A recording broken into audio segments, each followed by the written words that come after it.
a small town nestled deep in the woods, there stood an old, abandoned house that everyone called Ravenwood Manor. The house had been empty for as long as anyone could remember, and no one ever dared to go near it. The windows were shattered, the roof sagged, and the garden was overgrown with tangled vines and weeds. The townspeople whispered that the house was cursed, and that strange things happened to anyone who went inside. But Jack didn't believe in ghosts or curses. He was a young construction worker, new to the job, and he thought the stories were just superstitions. When Jack was assigned to survey Ravenwood Manor before its demolition, he was excited. It was his first big project, and he was eager to prove himself. He didn't care about the warnings from the older workers or the strange looks he got when he told people where he was going. He was determined to do a good job and get the house ready to be torn down. On the day Jack arrived at the house, the sky was overcast, and a cold wind rustled through the trees. As he walked up to the front door, the boards creaked under his boots, and he felt a shiver run down his spine. He paused for a moment, but then shook it off and pushed the door open. The air inside was stale and smelled of damp wood and decay. Dust floated through the beams of light that squeezed through the cracks in the walls. Jack stepped inside, his flashlight cutting through the darkness. The house was eerily silent, the only sound the echo of his footsteps on the wooden floor. The furniture was covered in white sheets, and cobwebs hung in every corner. He moved from room to room, making notes and marking areas that needed to be cleared before the demolition. As Jack made his way down a narrow hallway, he heard a faint noise, like a whisper, coming from behind a closed door. He stopped and listened, his heart pounding in his chest. It was probably just the wind, he told himself, but the sound was so clear and distinct that he couldn't ignore it. Slowly, he reached for the door handle and turned it. The door creaked open to reveal a small room filled with shadows. Jack's flashlight flickered, and he cursed under his breath. He hit the flashlight against his palm, and the light steadied. As he swept the beam across the room, something caught his eye. In the corner, almost hidden behind a rotting bookshelf, was another door, one that wasn't on the blueprints. The door was small and looked like it hadn't been opened in years. Curiosity got the better of him, and Jack pushed the bookshelf aside, revealing the door in full. He hesitated for a moment, a strange feeling of dread washing over him, but then he reached out and turned the rusty handle. The door opened with a groan, and a rush of cold air hit him in the face. Jack stepped inside, not knowing that this was the moment his life would change forever. The room Jack stepped into was unlike any other in the house.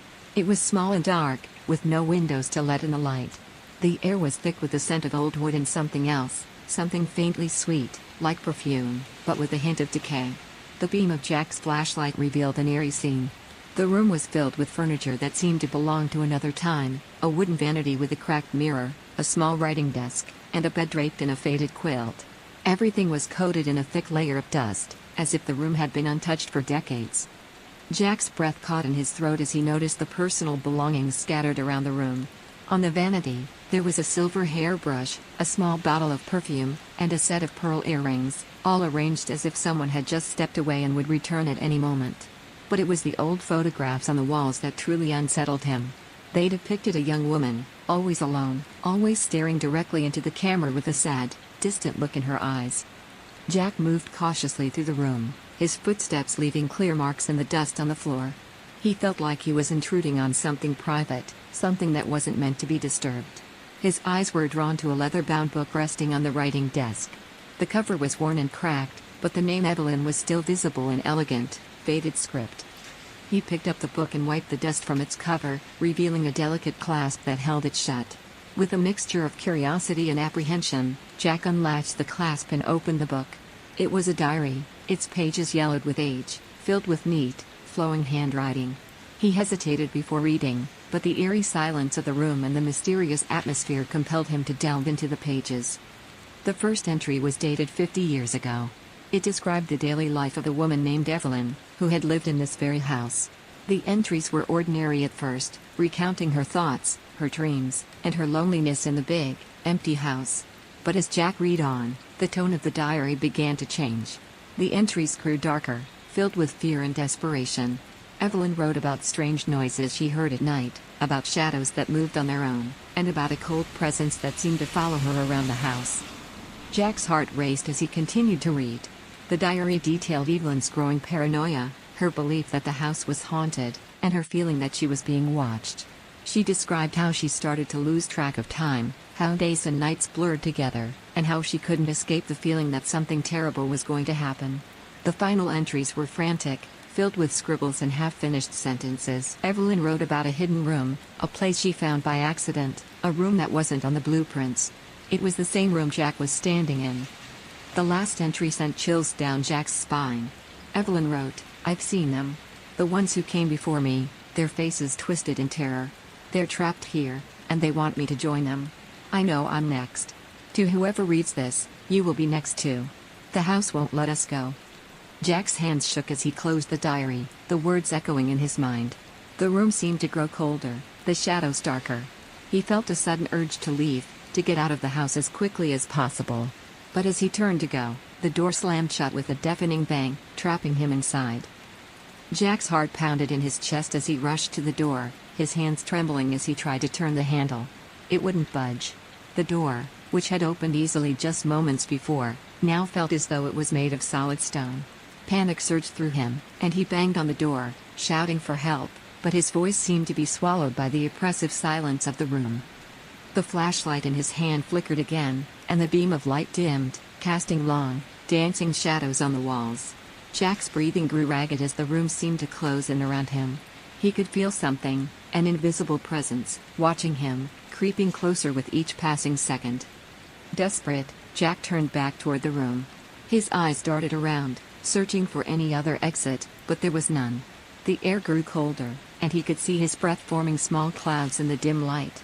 The photographs on the walls seemed to watch him, the eyes of the woman in the pictures following his every move. Suddenly, a whisper echoed through the room. It was soft at first, barely more than a breath, but it grew louder, more insistent. Jack couldn't make out the words, but the sound filled him with dread. He backed away from the door, his flashlight shaking in his grip as he scanned the room for the source of the voice. Then, out of the corner of his eye, he saw movement. In the corner of the room, near the vanity, the shadows seemed to shift and swirl, taking form.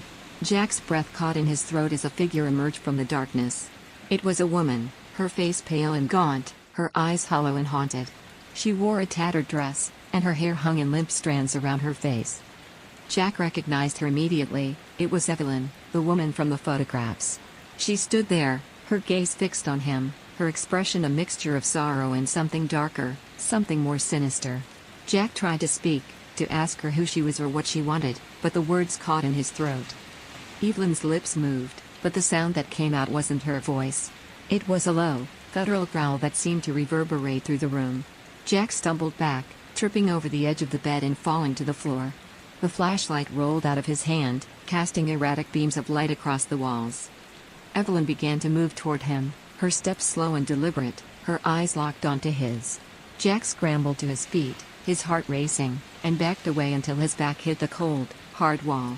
The room felt like it was spinning, the shadows swirling around him, closing in.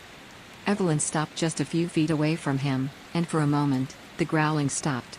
The room was silent, save for Jack's ragged breathing. Then, in a voice barely above a whisper, she spoke, her words sending chills down Jack's spine. "You shouldn't have come here," she said, her voice cold and empty. "The house doesn't want you to leave. It never lets anyone leave." Jack's mind raced as he tried to make sense of what was happening, but the fear was too overwhelming. He could feel the room growing colder, the shadows pressing in on him, and he knew he had to get out, now. Without thinking, Jack lunged toward the door, throwing his weight against it with all his strength. The door shuddered, but still didn't open. He could feel something pulling him back, a force he couldn't see but that he knew was there. It was as if the room itself was alive, and it wanted to keep him there forever. Desperate, Jack grabbed the diary from the desk and hurled it across the room, hoping to distract whatever was holding him. The book hit the wall and fell to the floor with a thud. Evelyn's eyes followed the book, and for a moment, her expression softened, as if she were remembering something, someone she had once been. But the moment passed quickly, and the darkness in her eyes returned. "I tried to warn you," she whispered, taking another step forward. "But now it's too late." Jack felt the cold seep into his bones as the shadows enveloped him. The room seemed to shrink, the walls closing in, trapping him in a darkness that was complete and suffocating. He could feel his strength leaving him, his mind slipping away, as the cold, ghostly hands of the past reached out to claim him. As the darkness closed in around Jack, his mind raced, grasping for any possible escape. The air was thick with an oppressive, almost tangible weight, and his breath came in short, shallow gasps. The room seemed to pulse with a malevolent energy, and Jack could feel it pressing down on him, squeezing the life out of him. Evelyn's figure remained still, watching him with those hollow, sorrowful eyes. But behind her, the shadows began to shift and swirl once more. They took on forms, vague, distorted shapes that seemed to be neither fully human nor fully ghost.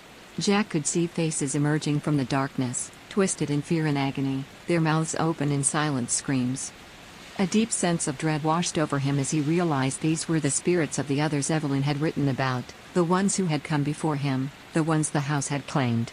They were trapped here, bound to the house by some dark force, and now they were reaching out for him, desperate to pull him into their endless torment. Jack's body trembled as he tried to push himself away from the wall, but his legs felt like lead. He could barely move, barely breathe. The cold was seeping into his very soul, and he knew he didn't have much time left. He had to do something, anything, to break free. With the last of his strength, Jack forced himself to look away from the shadows, away from the ghostly faces and Evelyn's haunting gaze. His eyes darted around the room, searching for anything that could help him. His flashlight lay on the floor, its beam still flickering weakly, casting brief, erratic glimpses of light across the room. Suddenly, an idea flashed through his mind. The diary, Evelyn's diary, was somehow connected to all of this. It had warned him, but it had also drawn him in, just like it had with Evelyn. Perhaps the diary held the key to ending this nightmare. Jack stumbled across the room, the cold biting at his skin, and grabbed the diary from where it had fallen. He flipped through the pages frantically, but the writing had changed. The neat, flowing script was now a chaotic mess, words overlapping and running into each other, making it impossible to read. But in the middle of the chaos, one phrase stood out, written in thick, dark letters that seemed to burn themselves into Jack's mind: "Destroy the room, and you will be free." His heart pounded in his chest as he realized what he had to do. The room was the source of the haunting, the place where Evelyn had been trapped, and where all the others had met their fate. If he could destroy it, maybe he could break the curse and escape. Jack looked around desperately, searching for anything that could help him. His eyes fell on the small writing desk in the corner of the room. He rushed over to it, pulling open the drawers until he found what he was looking for: a box of old matches, tucked away in the back of the drawer, forgotten and covered in dust. His hands shook as he struck a match, the small flame sputtering to life. The shadows seemed to recoil from the light, pulling back slightly, giving Jack a momentary sense of hope. He grabbed the quilt from the bed, dragged it to the center of the room, and set it alight. The fire caught quickly, the flames licking up the fabric, casting a warm, orange glow that pushed the darkness further back. The fire spread quickly, catching on the old, dry wood of the furniture and the walls.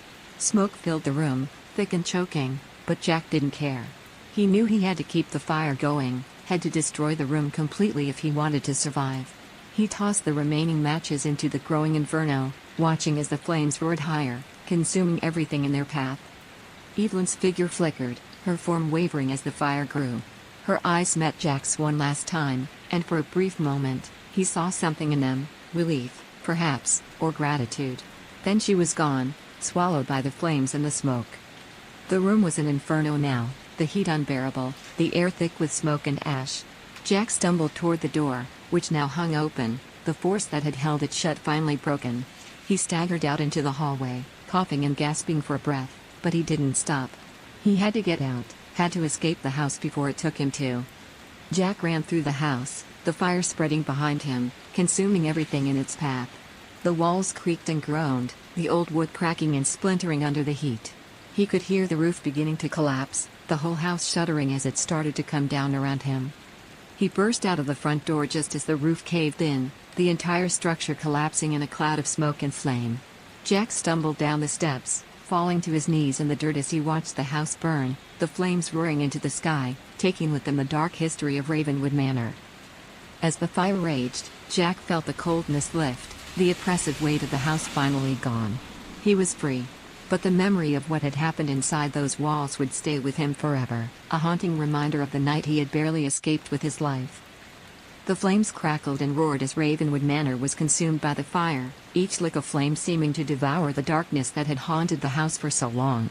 Jack sat on the ground, his body trembling from exhaustion and the lingering fear that clung to him like a shadow. The heat from the fire warmed him, driving away the cold that had seeped into his bones, but it couldn't chase away the memories of what he had just experienced. As the house burned, Jack's thoughts raced, trying to make sense of it all. He couldn't shake the image of Evelyn's haunted eyes, nor the twisted faces of the spirits trapped in the house.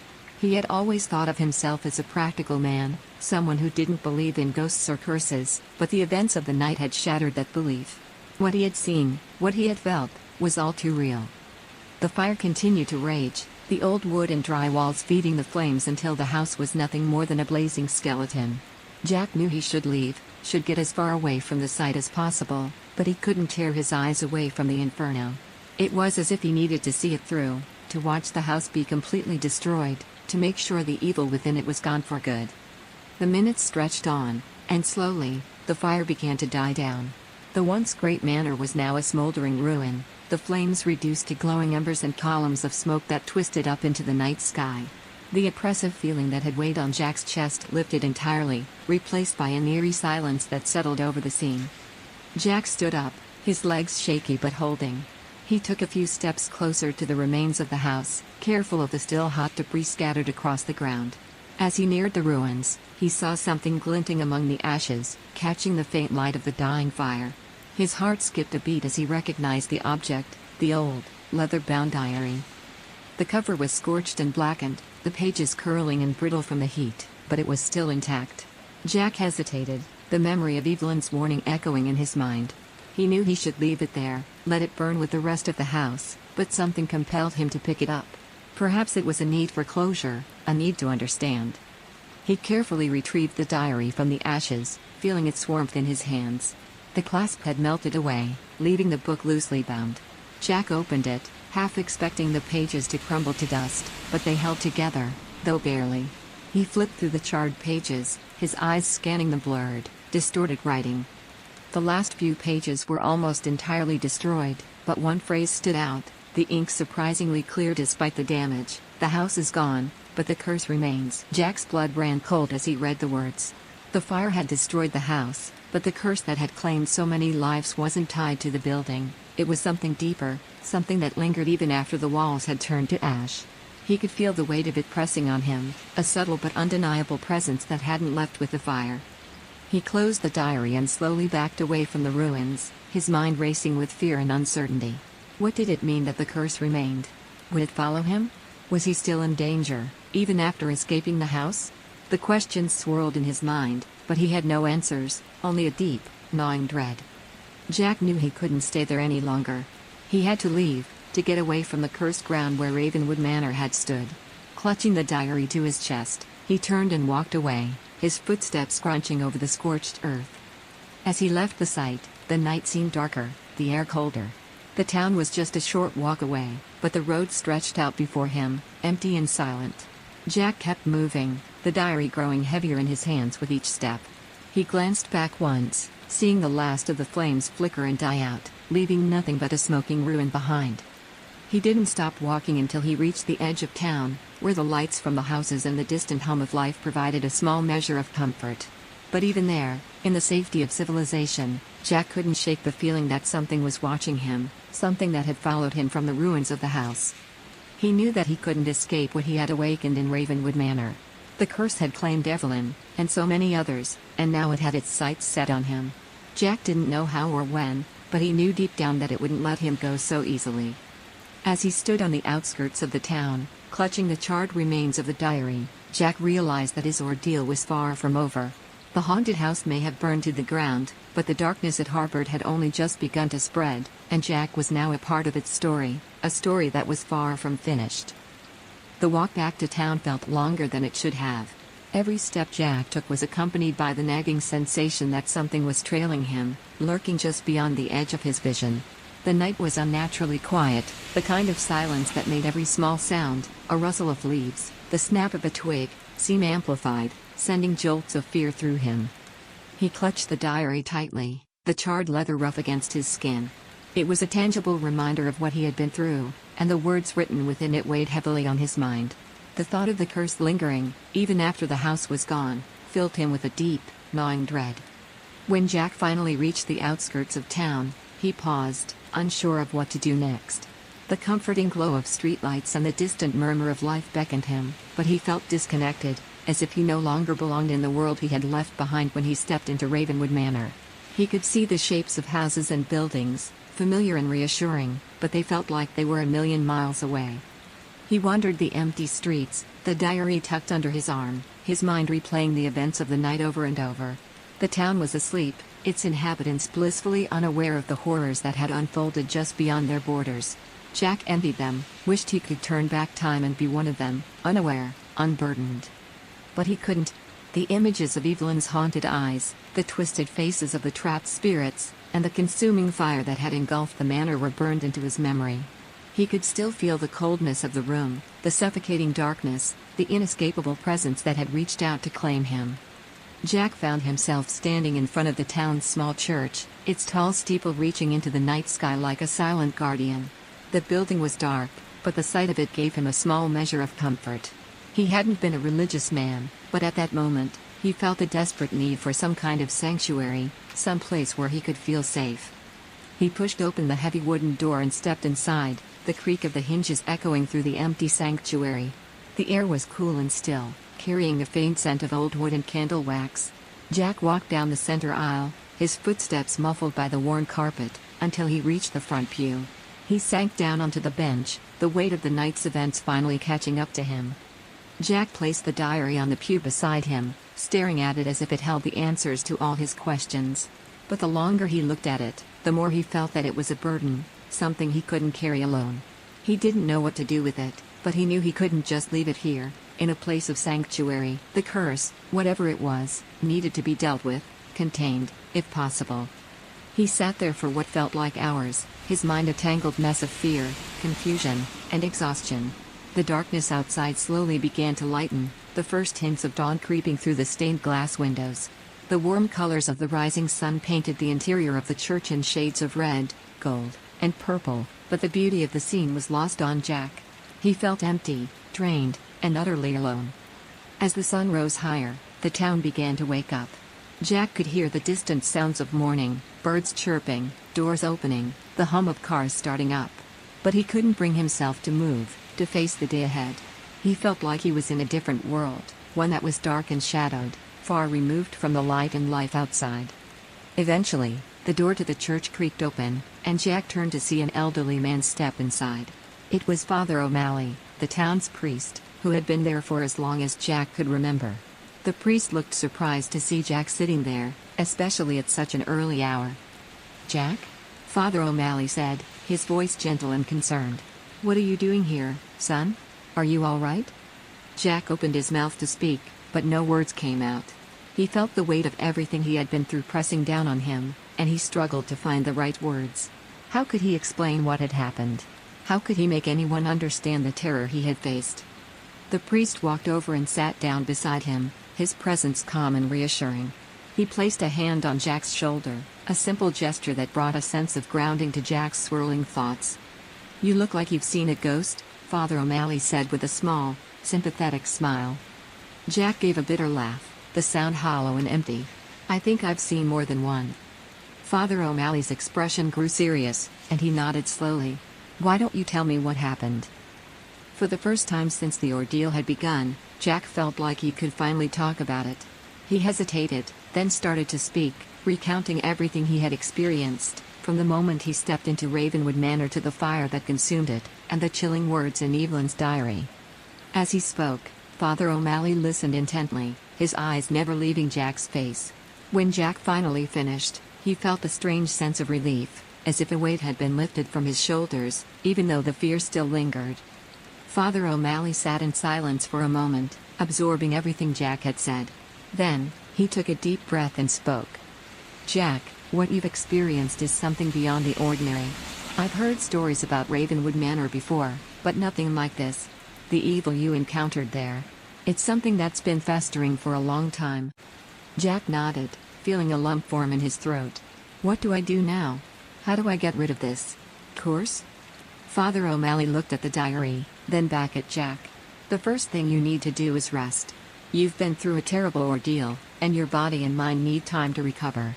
As for the diary, I think we should keep it here, in the church, for now. This place is sanctified, protected. If there's any place that can keep the darkness at bay, it's here. Jack felt a wave of gratitude and relief wash over him. He didn't know if the church would truly keep the curse contained, but it was the best option he had. He nodded, handing the diary to Father O'Malley, who took it with care. "Thank you," Jack said quietly, his voice thick with emotion. Father O'Malley placed the diary on the altar, then turned back to Jack. "You're not alone in this, Jack. We'll figure it out together." Jack nodded again, feeling tears prick at the corners of his eyes. He wasn't sure what the future held, or if he would ever truly be free of the darkness that had touched his life. But for the first time since that night in Ravenwood Manor, he felt a glimmer of hope. As the morning sun streamed through the windows, casting the church in warm, golden light, Jack took a deep breath and allowed himself to believe that maybe, just maybe, the worst was behind him. But in the back of his mind, the haunting words of Evelyn's diary still echoed, a reminder that the past had a way of holding on, and that some stories were never truly over. Jack left the church with a heavy heart, the warmth of the morning sun on his face doing little to ease his troubled mind. Father O'Malley's words had been comforting, but they hadn't erased the fear that still gnawed at him. The diary was out of his hands now, resting in the church's care, but the sense of dread clung to him like a shadow, refusing to let go. He walked aimlessly through the town, the familiar streets and buildings offering little solace. He knew he should go home, try to rest and regain some semblance of normalcy, but he couldn't bring himself to face the emptiness of his apartment. The thought of being alone, with nothing but his thoughts and the lingering terror of what he had seen, was too much to bear. Instead, Jack found himself at the local diner, a small, cozy place that had been a staple of the town for as long as he could remember. The bell above the door jingled softly as he entered, and the comforting smell of coffee and frying bacon greeted him. It was a place filled with memories of simpler times, of lazy Sunday mornings and friendly faces. He slid into a booth near the window, the vinyl seat cool against his back. The waitress, a middle-aged woman with kind eyes, came over with a warm smile. "Morning, Jack. You're up early today. What can I get you?" Jack forced a smile, though it didn't reach his eyes. "Just coffee, please." She nodded, leaving him alone with his thoughts. As Jack stared out the window, watching the town come to life in the soft morning light, he felt a pang of nostalgia. This was the place where he had grown up, where he knew everyone by name, and where life had always felt safe and predictable. But now, after everything that had happened, it felt different, like a place he no longer belonged. The waitress returned with his coffee, setting the steaming mug in front of him. "Everything all right, Jack? You look like you've seen a ghost." Jack almost laughed at the irony. "Yeah, something like that," he murmured, wrapping his hands around the mug, letting the warmth seep into his cold fingers. The waitress gave him a concerned look but didn't press further. "Well, if you need anything, just holler." Jack nodded, grateful for the small kindness. He sipped the coffee, the bitter warmth a welcome distraction from the cold that had settled in his chest. He tried to lose himself in the mundane details of the diner, the clinking of cutlery, the low murmur of conversations, but his mind kept drifting back to the events at Ravenwood Manor. He couldn't shake the feeling that something was still wrong, that the nightmare wasn't truly over. The words of the diary echoed in his mind, "The house is gone, but the curse remains." What if the curse was out there, somewhere, waiting to strike again? What if it wasn't confined to the ruins of the house but was now free to spread, to find new victims? Jack's thoughts were interrupted by a sudden chill that ran down his spine. It was a coldness that had nothing to do with the temperature of the diner, a deep, penetrating cold that he recognized all too well. His hand trembled as he set the coffee mug down, his heart pounding in his chest. He glanced around the diner, his eyes scanning the familiar faces of the morning regulars. Everything looked normal, but he couldn't shake the feeling that something was off. The air felt heavy, charged with an unseen presence, and Jack felt that same oppressive weight settle on his shoulders, just as it had in the room at Ravenwood Manor. His breath quickened, and he fought the urge to bolt from the diner. He didn't want to draw attention, didn't want to seem like he was losing his mind. But the fear was building, clawing at the edges of his sanity. He couldn't stay there, couldn't pretend everything was okay when he knew something terrible was happening. Jack threw some money on the table and stood up, the world tilting slightly as he did. He hurried out of the diner, the bell above the door jingling again, though this time it sounded ominous, like a warning. The moment he stepped outside, the cold hit him harder, almost as if it had been waiting for him. He looked around, his breath visible in the morning air despite the sun shining brightly overhead. The streets were empty, unusually so for this time of day, and the silence was deafening. Jack's heart raced as he realized he was alone, not just physically, but in a deeper, more unsettling way. He started walking, his pace quickening with each step, driven by an instinctual need to escape. But escape to where? The curse had followed him, found him in the heart of his hometown, in the places where he should have felt safe. It was all around him, unseen but ever present, and no matter where he went, he couldn't shake the feeling that it was watching, waiting for the right moment to strike. As Jack walked, his mind raced with desperate thoughts. He needed to do something, needed to find a way to stop this before it consumed him. But he didn't know how. The diary had been the only clue, and now it was locked away in the church. But even the sanctity of the church hadn't stopped the curse from reaching him. Jack's footsteps echoed loudly on the pavement as he turned down a narrow, deserted alley.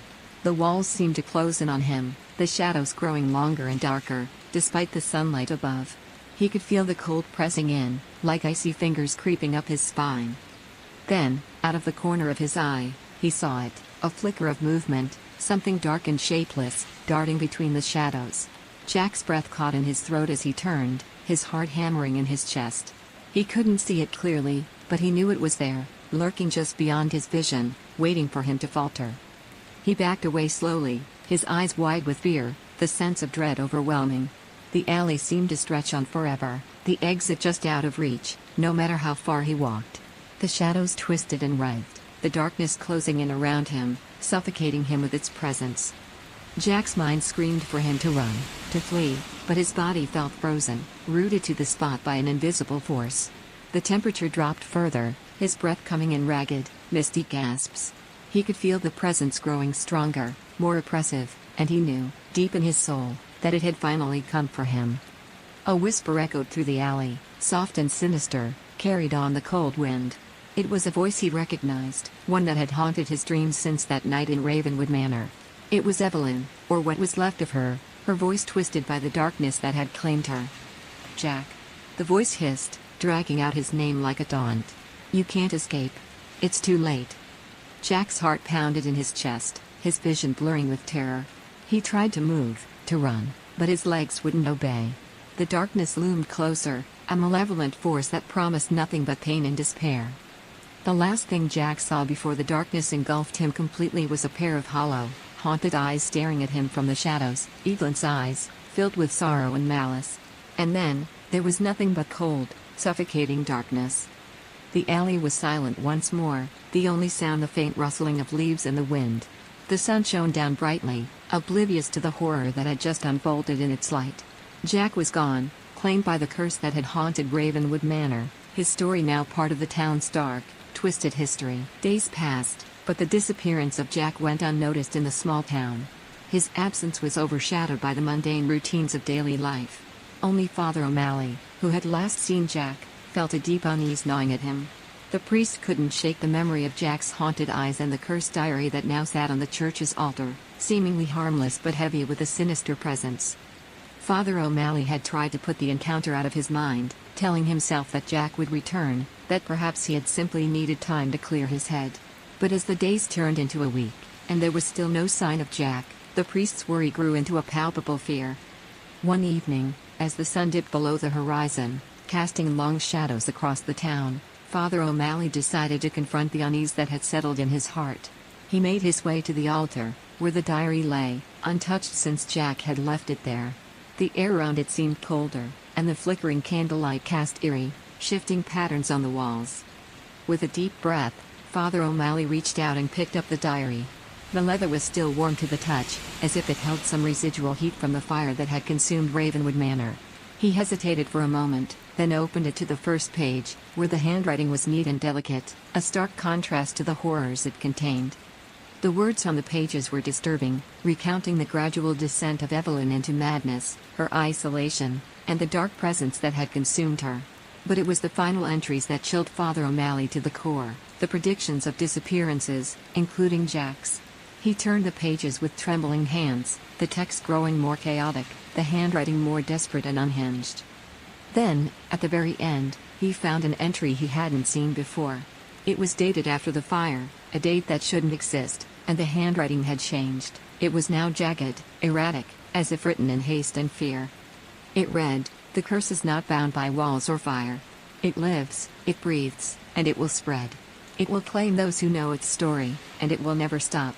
Beware those who seek the truth, for the truth will seek them." Father O'Malley's blood ran cold.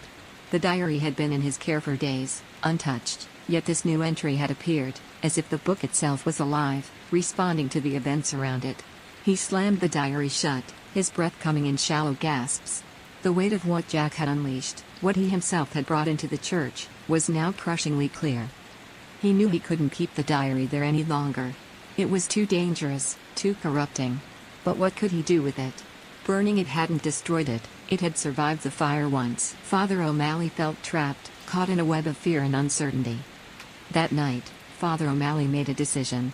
He wrapped the diary in thick cloth, trying to contain whatever malevolent force it held, and placed it in a small, locked box. He then took the box to the church's basement, where old, unused items were stored. It was a place rarely visited, dark and damp, with stone walls that seemed to absorb the light. He placed the box in the farthest corner of the basement, behind stacks of dusty books and forgotten relics, hoping that burying it in the depths of the church would keep it hidden, keep it from spreading its curse further. But as Father O'Malley turned to leave the basement, he felt a sudden, sharp chill in the air. The candles flickered violently, and for a brief moment, the shadows on the walls seemed to twist and contort, forming dark, leering faces. He froze, his heart pounding in his chest, but when he blinked, the faces were gone, and the shadows were just shadows once more. He hurried up the stairs, locking the basement door behind him, his hands shaking. The church was supposed to be a place of sanctuary, of safety, but now it felt tainted, like the darkness had seeped into its very foundation. That night, Father O'Malley prayed fervently, asking for protection, for guidance on what to do. But the unease didn't leave him, and sleep evaded him as he lay in his small, sparsely furnished room. His thoughts kept returning to Jack, to the diary, and to the curse that had been unleashed. As the first light of dawn broke, Father O'Malley knew that the curse wasn't something he could handle alone. He needed help, someone who understood the supernatural, who could break the hold of the curse before it spread further. But finding such help wouldn't be easy, and the fear that it might already be too late gnawed at him. The days that followed were tense, filled with an ever-present sense of dread.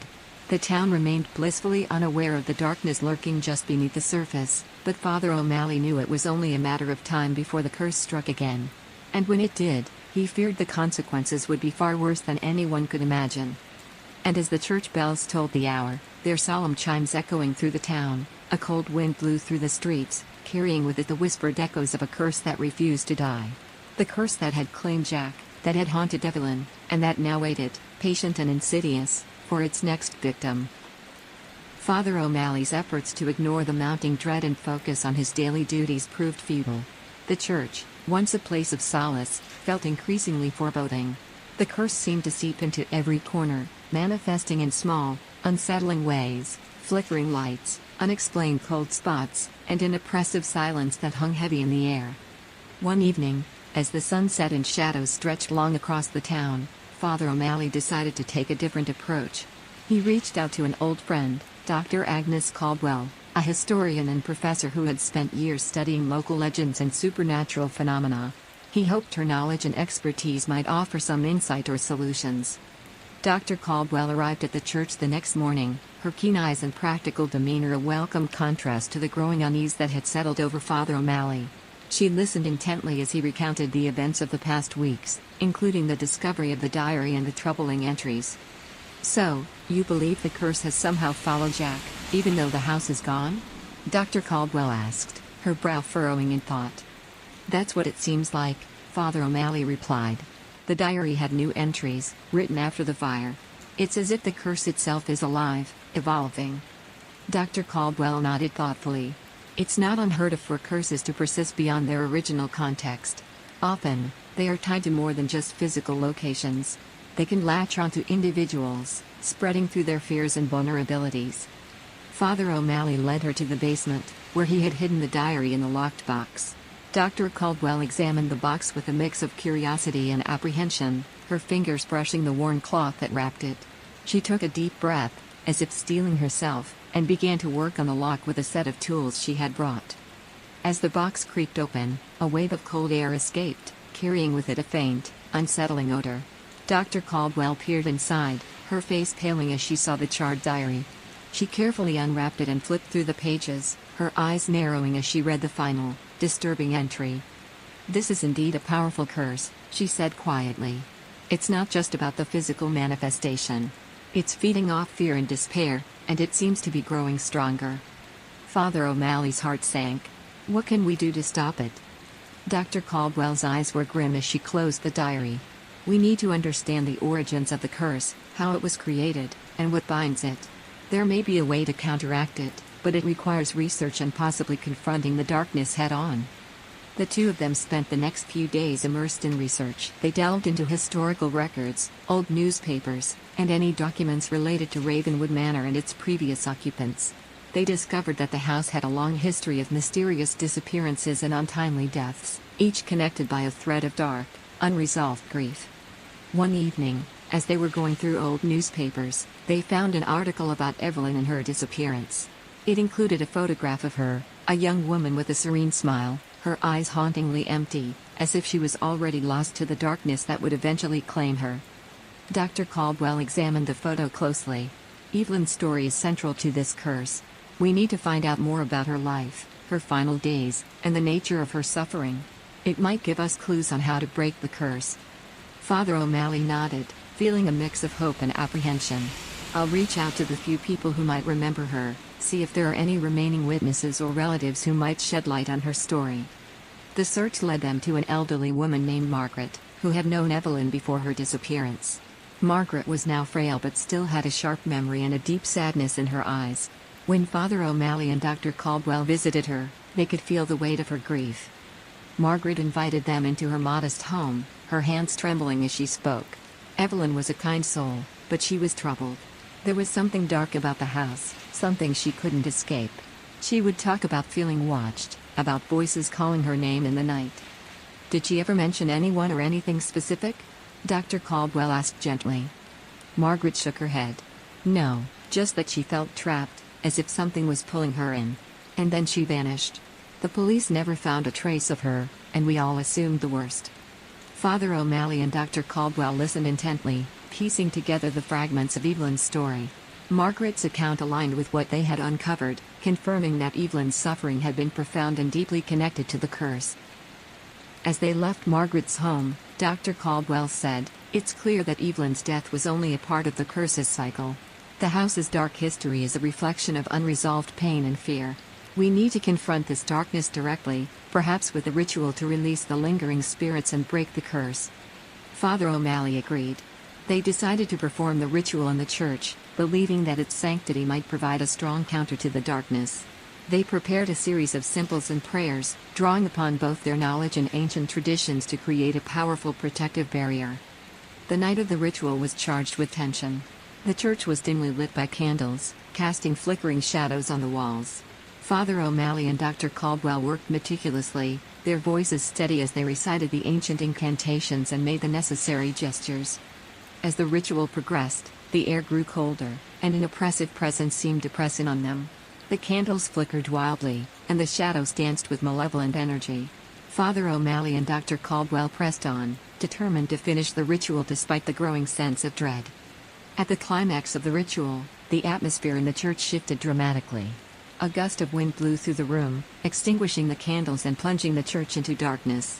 The temperature dropped sharply, and a low, mournful wail echoed through the space, as if the very walls were crying out in pain. Father O'Malley and Dr. Caldwell held their ground, their voices rising in a final, powerful chant. As they reached the conclusion of the ritual, the wail grew louder, then suddenly ceased. The oppressive weight that had filled the church lifted, leaving behind a profound silence. They waited in the darkness, their breaths visible in the cold air. When the lights were finally restored, the church seemed changed, brighter, warmer, as if a heavy burden had been lifted. Father O'Malley and Dr. Caldwell looked at each other, exhausted but hopeful. They knew they had done everything they could to confront the curse, but the true outcome remained uncertain. The town's residents would likely never know the full extent of the darkness that had plagued them, but for now, they hoped that the worst was over. As the first light of dawn broke over the town, the church stood as a beacon of hope and renewal, a symbol of resilience in the face of the darkness that had once threatened to consume it. Father O'Malley and Dr. Caldwell knew that the battle against the curse was far from over, but for now, they had taken a significant step toward breaking its hold and restoring peace to their community. In the days that followed the ritual, the town began to return to a semblance of normalcy. The oppressive atmosphere that had once clung to the church and the surrounding areas seemed to have lifted, and the strange occurrences that had plagued the town faded into memory. People went about their lives, grateful for the reprieve, though some remained wary, their trust in the supernatural shaken. Father O'Malley and Dr. Caldwell continued their efforts to ensure the curse was truly broken. They spent time in the church, holding services and providing counseling to those affected by the recent events. The priest tried to restore a sense of normalcy and reassurance, while Dr. Caldwell worked on documenting their findings and sharing them with others who might benefit from their experience. One evening, as Father O'Malley was preparing for a service, he noticed an elderly man standing outside the church, gazing up at the steeple with a look of deep contemplation. The man was a stranger to him, and there was something about his presence that seemed both poignant and out of place. Father O'Malley approached him with a friendly nod. "Good evening. Can I help you with anything?" The man turned to face him, his eyes sharp and intense. "I heard about what happened here," he said quietly. "I've come to offer my help." Father O'Malley raised an eyebrow. "Help? In what way?" The man introduced himself as Jonathan Crane, a scholar of ancient rituals and occult lore.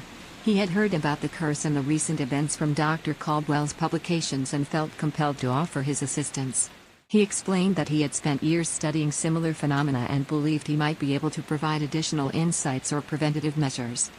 Intrigued and grateful, Father O'Malley invited Jonathan inside and introduced him to Dr. Caldwell. Together, they discussed their findings, sharing what they knew about the curse and the dark forces they had encountered. Jonathan listened intently, his eyes narrowing as he absorbed the information. "The nature of this curse is both complex and deeply rooted," he said.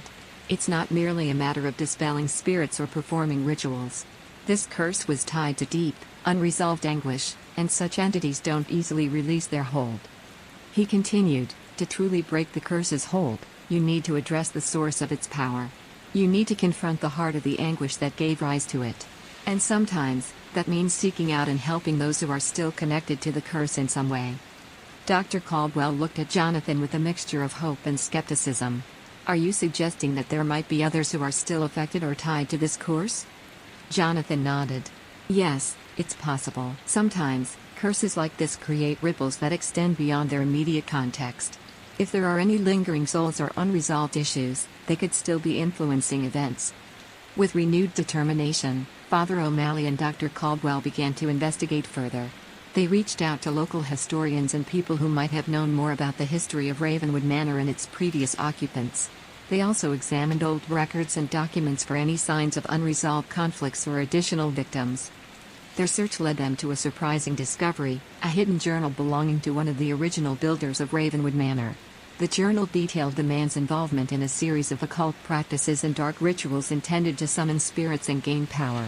It was clear that the curse had not only been a result of the suffering within the manor but also of the dark rituals performed by those who had lived there. As they pieced together the journal's contents, they found references to a final ritual, a ritual that had never been completed and which had left the spirits bound in an incomplete, restless state. The journal indicated that the spirits could be freed and the curse truly broken by completing the ritual and offering a form of redemption or release. With Jonathan's expertise and the information from the journal, Father O'Malley and Dr. Caldwell prepared for one final confrontation with the curse. They gathered the necessary items for the ritual and chose a secluded location outside the town, away from prying eyes, where they could perform the ritual without interruption. On the night of the ritual, they arrived at the chosen site, a clearing surrounded by dense forest. The air was still, and a sense of solemnity hung over them as they set up the ritual space. The moonlight filtered through the trees, casting an ethereal glow on the clearing. Father O'Malley and Dr. Caldwell, with Jonathan's guidance, began the ritual, carefully following the instructions from the journal. They placed candles in a circle, drew symbols on the ground, and recited incantations designed to complete the unfinished ritual and offer the spirits a path to peace. As they progressed, the atmosphere grew tense. The air crackled with energy, and shadows seemed to move with a life of their own. The ritual was intense and draining, demanding their full concentration and faith.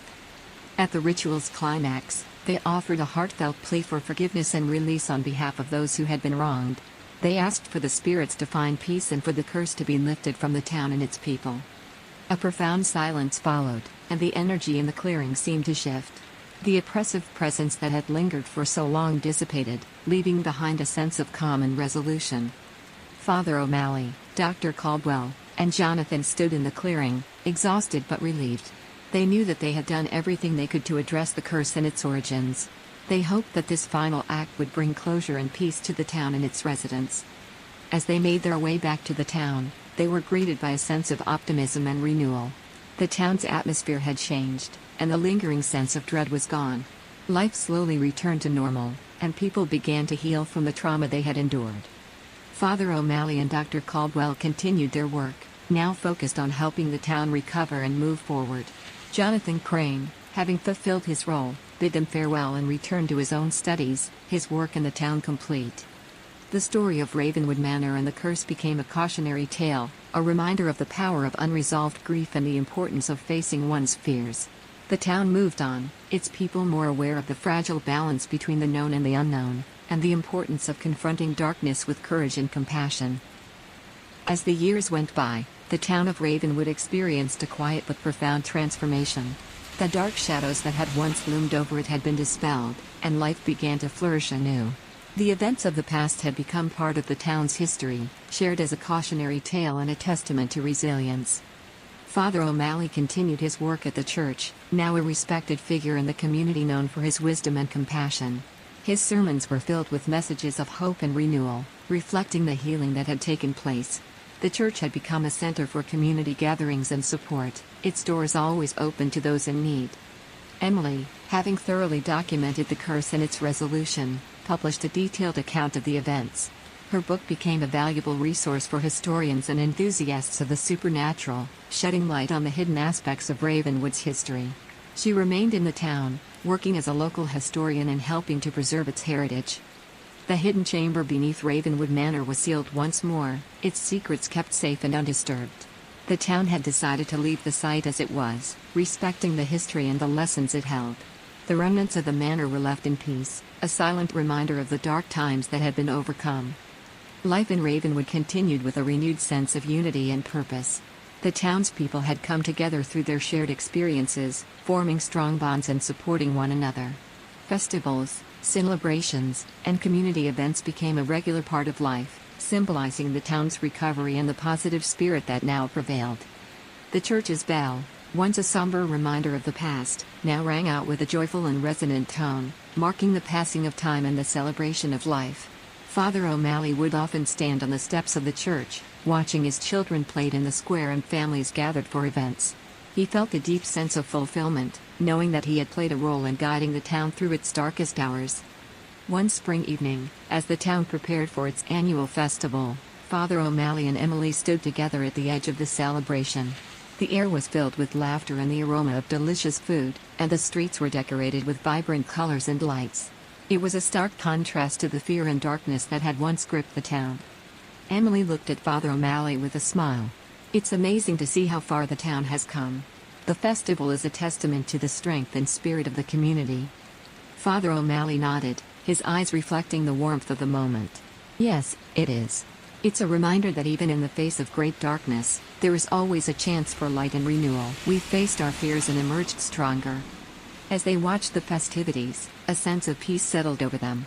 The town had found its way back to happiness and prosperity, and the shadows of the past had been laid to rest. The curse that had once threatened to consume Ravenwood was now nothing more than a distant memory, a chapter in the town's history that had been overcome through courage, determination, and unity. And so, Ravenwood continued to thrive, its people living in harmony and celebrating the triumph of light over darkness.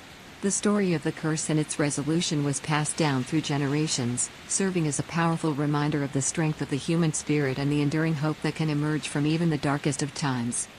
As the festival drew to a close and the stars began to twinkle in the night sky, Father O'Malley and Emily took a moment to reflect on the journey they had shared. The darkness that had once enveloped Ravenwood had been replaced by a bright future, and the town's story had become one of resilience and renewal.